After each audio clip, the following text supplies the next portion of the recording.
total contact cast, if you've applied it as we've discussed, is a fairly simple and minimally risky procedure.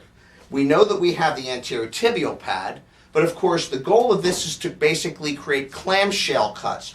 We want to cut lateral enough along the leg and also the foot so that basically we can lift off the front and then using his scissors cut through whatever soft cloth there is, and then the cast should slide off the leg quite easily. Of course, you use a standard cast cutter. Many of these come with a suction apparatus. In this case, we'll be using a second suction tube. Remember that this blade vibrates, it does not spin, and so it's a fairly low risk procedure. Now these teeth are sharp, and so if you push it in and you don't have adequate padding, or you push too hard, then you do run the risk of causing some skin damage, small lacerations, unfortunately, with this blade. So care always has to be taken. So with our suction on, and with our cast on, basically you find a point lateral and anterior, and you start your process, and it's gentle. Let the blade do the work.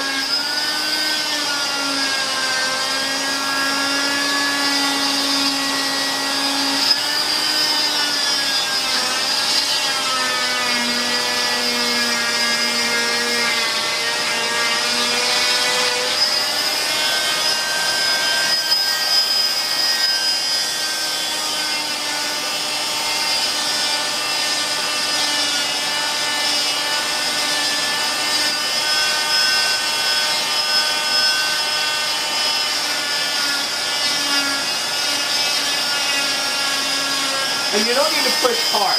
Remember, you only have a fairly thin layer of fiberglass.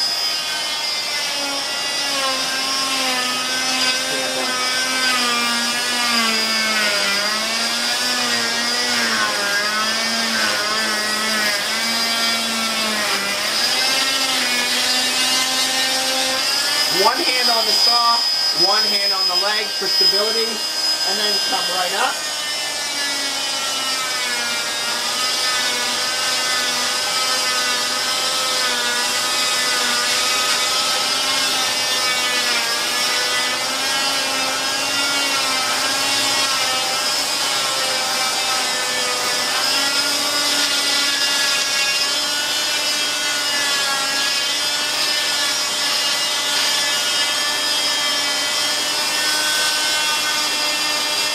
You can see we're exposing the black foam that we applied over the toes.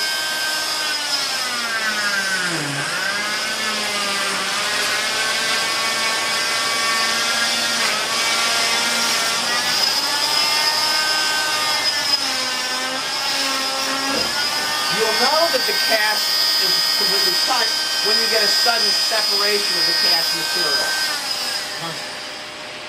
At that point, at this point, your cast is ready to be removed. Basically lifting up the anterior clamshell.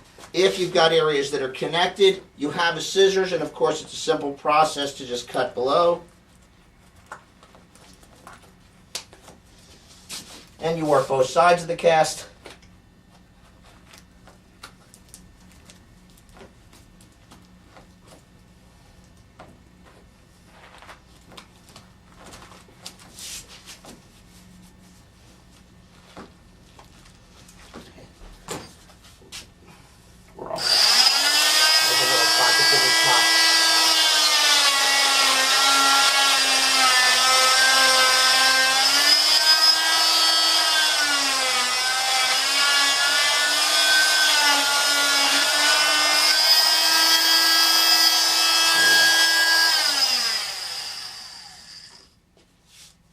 So you start from here, Andy. Okay.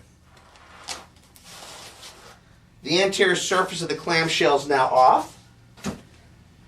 The next part, of course, is to see if you can gently manipulate the cast off. If not, then take your scissors, come down, cutting through the stockinette. And again, in many cases, the cast at this point comes off easily.